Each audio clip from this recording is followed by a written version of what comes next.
مساء الخير. بيض، سكر وفانيليا سايلة أو بودر، ونخفقهم مع بعض مرة كويس. حاليا أضيف الزيت والحليب ونخلطهم مع بعض. حاليا بضيف الدقيق والبيكنج باودر ورشة ملح وقرفة ونسكافيه وكاكاو. نقلبهم مع بعض. وبس كذا خليط الكيك جاهز. ونصب خليط الكيك بالقالب. وبس كذا وعلى الفرن. حاليا بسوي صوص النوتيلا، علبتين قشطة ونوتيلا، ونقلبهم مع بعض. وبس كذا صوص النوتيلا جاهز.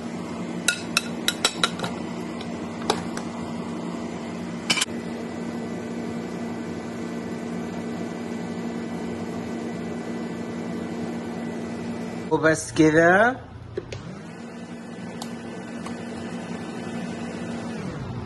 وبالعافية. والطعم من جد من جد جنان.